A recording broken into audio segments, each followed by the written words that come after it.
श्री परमात्मने नमः। अथो श्रीमद्भगवद्गीता द्वितीयोऽध्यायः सांख्ययोगः। संजय उवाच तन्तथा कृपयाविष्टमश्रुपूर्णाकुलेक्षणं विषीदन्तमिदं वाक्यमुवाच मधुसूदनः। श्रीभगवानुवाच कुतस्त्वाकश्मलमिदं विषमे समुपस्थितम् अनार्यजुष्टमस्वर्ग्यमकीर्तिकरमर्जुन। क्लैब्यं मास्मगमः पार्थ नैतत्त्वयुपपद्यते। क्षुद्रं हृदय दौर्बल्यं त्यक्त्वोत्तिष्ठ परन्तप। अर्जुन उवाच कथं भीष्ममहं संख्ये द्रोणं च मधुसूदन। इषुभिः प्रतियोत्स्यामि पूजार्हावरिसूदन। गुरून् हत्वा हि महानुभावान् श्रेयो भोक्तुं भैक्ष्यमपीह लोके। हत्वार्थकामांस्तु गुरूनिहैव भुञ्जीय भोगान् रुधिरप्रदिग्धान्। न चैतद्विद्मः कतरन्नो गरीयो यद्वा जयेम यदि वा नो जयेयुः। यानेव हत्वा न जिजीविषाम स्तेव स्थिताः प्रमुखे धार्तराष्ट्राः। कार्पण्यदोषोपहतः स्वभावः पृच्छामि त्वां धर्मसम्मूढचेताः। यच्छ्रेयस्यान्निश्चितं ब्रूहि तन्मे शिष्यस्तेऽहं शाधि मां त्वां प्रपन्नम्। न हि प्रपश्यामि ममापनुद्यात् यच्छोकमुच्छोषणमिन्द्रियाणाम्। अवाप्य भूमावसपत्नमृद्धं राज्यं सुराणामपि चाधिपत्यम्। संजय उवाच एवमुक्त्वा हृषीकेशं गुडाकेशः परन्तपः। न योत्स्य इति गोविन्दमुक्त्वा तूष्णीं बभूवः। तमुवाच हृषीकेशः प्रहसन्निव भारत। सेनयोरुभयोर्मध्ये विषीदन्तमिदं वचः। श्रीभगवानुवाच अशोच्यानन्वशोचस्त्वं प्रज्ञावादांश्च भाषसे। गतासून गतासूंश्च नानुशोचन्ति पंडिताः। न त्वेवाहं जातु नासन्न त्वन्नेमे जनाधिपाः। न चैव न भविष्यामः सर्वे वयमतः परम्। देहिनोऽस्मिन् यथा देहे कौमारं यौवनं जरा तथा देहान्तरप्राप्तिर्भवति प्राप्तिर्धीरस्तत्र न मुह्यते।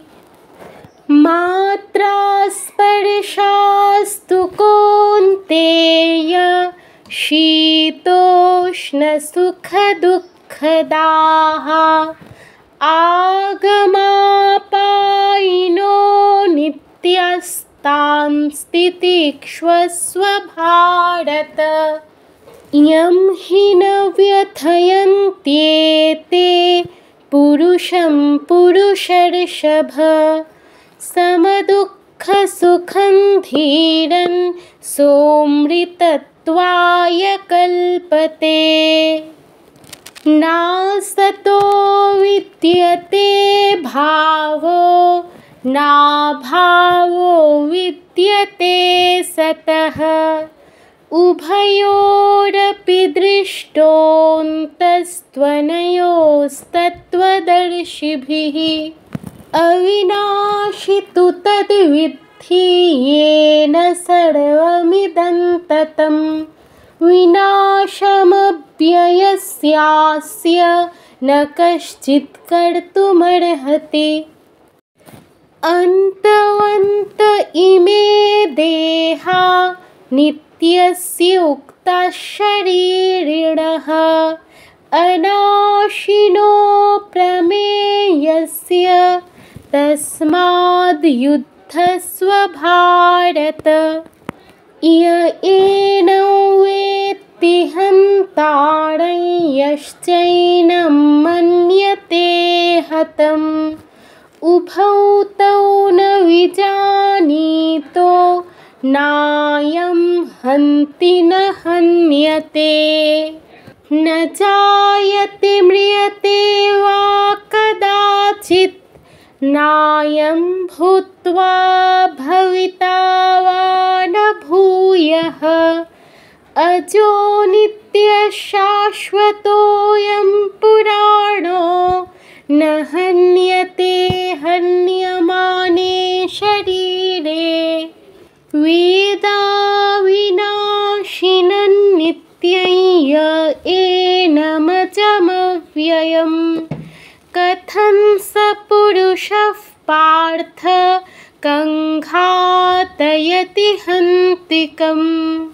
वसांसि जीर्णानि यथा विहाय नवानि गृह्णाति नरोपराणि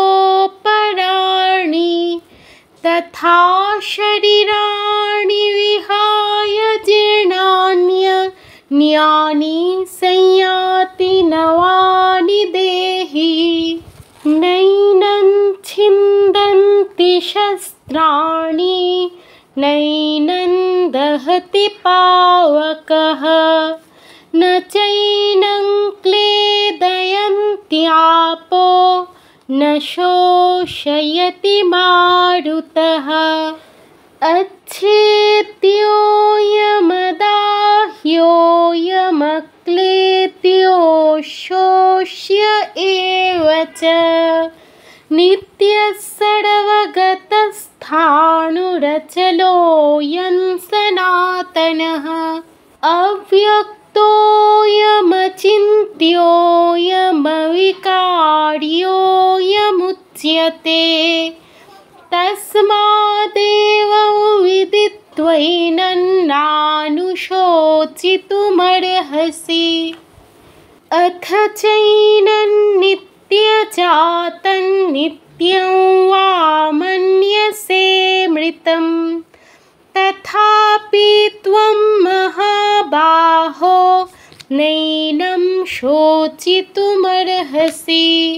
जातस्य हि ध्रुवो मृत्युर्ध्रुवं जन्ममृतस्य च तस्मादपरिहार्येऽर्थे न त्वं शोचितुमर्हसि। अव्यक्तादीनि भूतानि व्यक्तमध्यानि भारत अव्यक्तनिधनान्येव तत्र का परिदेवना। आश्चर्यवत् पश्यति कश्चिदेनम् आश्चर्यवत् वदति तथैव चान्यः आश्चर्यवच्चैनमन्यः शृणोति श्रुत्वाप्येनौ वेद न चैव कश्चित् देहि नित्यमवध्योऽयं देहे सर्वस्य भारत तस्मात् सर्वाणि भूतानि न त्वं शोचितुमर्हसि स्वधर्ममपि चावेक्ष्य न विकम्पितुमर्हसि धर्माद्धियुद्धात् श्रेयोऽन्यत् क्षत्रियस्य न विद्यते यदृच्छया चोपपन्नं स्वर्गद्वारमपावृतं सुखिनः क्षत्रियाः पार्थ लभन्ते युद्धमीदृशम् अथ चेत्त्वमिमं धर्म्यं संग्रामं न करिष्यसि ततः स्वधर्मं कीर्तिं च हित्वा पापमवाप्स्यसि अकीर्तिं चापि भूतानि कथयिष्यन्ति ते व्ययाम् सम्भावितस्य चाकीर्तिर्मरणादतिरिच्यते भयाद्रणादुपरतं मंस्यन्ते त्वां महारथाः येषां च त्वं बहुमतो भूत्वा यास्यसि लाघवम् अवाच्यवादांश्च वहुन् वदिष्यन्ति तवाहिताः निन्दन्तस्तव सामर्थ्यं ततो दुःखतरन्नु किम् हतो वा प्राप्स्यसि स्वर्गं जित्वा वा भोक्ष्यसे महीम् तस्मादुत्तिष्ठ कौन्तेय युद्धाय कृतनिश्चयः सुखदुःखे समे कृत्वा लाभालाभौ जयाजयौ ततो युद्धाय युज्यस्व नैवं पापमवाप्स्यसि एषा ते विहिता सांख्ये बुद्धिर्योगे त्विमां शृणु बुद्ध्या युक्तो यया पार्थ कर्मबन्धं प्रहास्यसि नेहाभिक्रमनाशोऽस्ति प्रत्यवायो न विद्यते स्वल्पमप्यस्य धर्मस्य त्रायते महतो भयात् व्यवसायात्मिका बुद्धिरेकेह कुरु नन्दन बहुशाखा ह्यनन्ताश्च बुद्धयो व्यवसायिनाम् यामिमां पुष्पितां वाचं प्रवदन्त्यविपश्चितः वेदवादरताः पार्थ नान्यदस्तीति वादिनः कामात्मानः स्वर्गपरा जन्मकर्मफलप्रदां क्रियाविशेषबहुलां भोगैश्वर्यगतिं प्रति भोगैश्वर्यप्रसक्तानान्तयापहृतचेतसां व्यवसायात्मिका बुद्धिः समाधौ न विधीयते त्रैगुण्यविषया वेदा निस्त्रैगुण्यो भवार्जुन निर्द्वन्द्वो नित्यसत्त्वस्थो निर्योगक्षेम आत्मवान्। यावानर्थ उदपाने सर्वतः सम्प्लुतोदके तावान् सर्वेषु वेदेषु ब्राह्मणस्य विजानतः। कर्मण्येवाधिकारस्ते मा फलेषु कदाचन मा कर्मफलहेतुर्भुर्मा ते सङ्गोऽस्त्वकर्मणि। योगस्थः कुरु कर्माणि सङ्गं त्यक्त्वा धनञ्जय सिद्ध्यसिद्ध्योः समो भूत्वा समत्वं योग उच्यते। दूरेण ह्यवरं कर्म बुद्धियोगात् धनञ्जय बुद्धौ शरणमन्विच्छ कृपणाः फलहेतवः। बुद्धियुक्तो जहातीह उभे सुकृतदुष्कृते तस्माद्योगाय युज्यस्व योगः कर्मसु कौशलम्। कर्मजं बुद्धियुक्ता हि फलं त्यक्त्वा मनीषिणः जन्मबन्धविनिर्मुक्ताः पदं गच्छन्त्यनामयम्।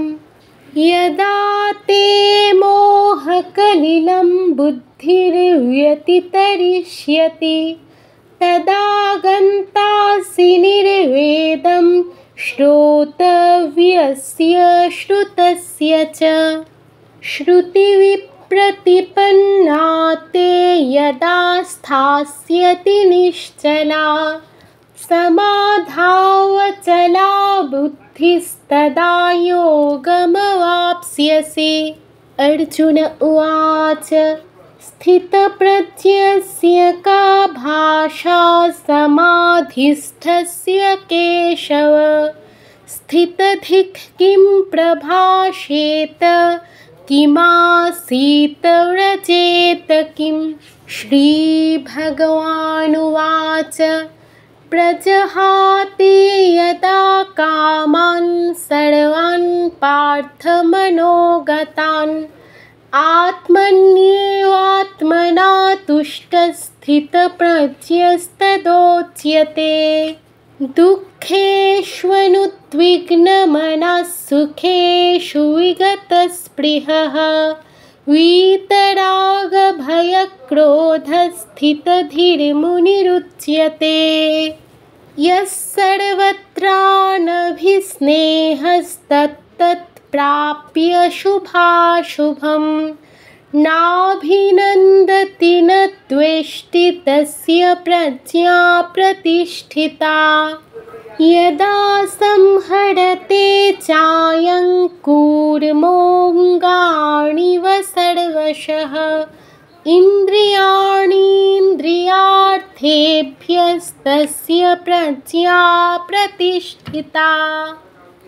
विषया विनिवर्तन्ते निराहारस्य देहिनः रसवर्जं रसोऽप्यस्य परं दृष्ट्वा निवर्तते। यततो ह्यपि कौन्तेय पुरुषस्य विपश्चितः इन्द्रियाणि प्रमाथीनि हरन्ति प्रसभं मनः।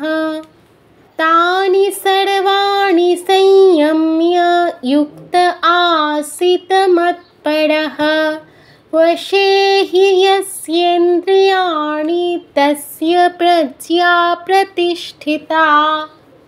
ध्यायतो विषयान् पुंसः सङ्गस्तेषुपजायते सङ्गात् सञ्जायते कामः कामात् क्रोधोऽभिजायते क्रोधात् भवति सम्मोहः सम्मोहात् स्मृतिविभ्रमः स्मृतिभ्रंशात् बुद्धिनाशात् प्रणश्यति। रागद्वेषवियुक्तैस्तु विषयानिन्द्रियैश्चरन् आत्मवशैर्विधेयात्मा प्रसादमधिगच्छति। प्रसादे सर्वदुःखानां हानिरस्योपजायते। प्रसन्नचेतसो ह्याशु बुद्धिः पर्यवतिष्ठते। नास्ति बुद्धिरयुक्तस्य न चायुक्तस्य भावना न चाभावयतः शान्तिरशान्तस्य कुतः सुखम्। इन्द्रियाणां हि चरतां यन्मनोनुविधीयते तदस्य हरति प्रज्ञां वायुर्नावमिवाम्भसि। तस्माद्यस्य महाबाहो निगृहीतानि सर्वशः इन्द्रियाणीन्द्रियार्थेभ्यस्तस्य प्रज्ञा प्रतिष्ठिता। या निशा सर्वभूतानां तस्यां जागर्ति संयमे। यस्यां जागृति भूतानि सा निशा पश्यतो मुनेः। आपूर्यमाणमचलप्रतिष्ठं समुद्रमापः प्रविशन्ति अद्वत् तद्वत् कामायं प्रविशन्ति सर्वे स शान्तिमाप्नोति न कामकामी।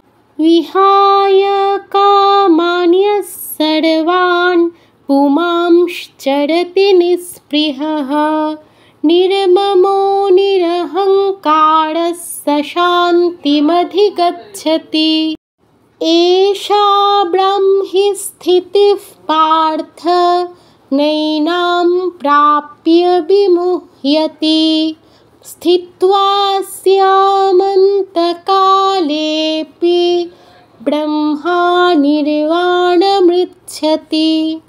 इति श्रीमहाभारते शतसाहस्र्यां संहितायां वैयासिक्यां भीष्मपर्वणि श्रीमद्भगवद्गीतासु उपनिषत्सु ब्रह्मविद्यायां योगशास्त्रे श्रीकृष्णार्जुनसंवादे सांख्ययोगो नाम द्वितीयोऽध्यायः।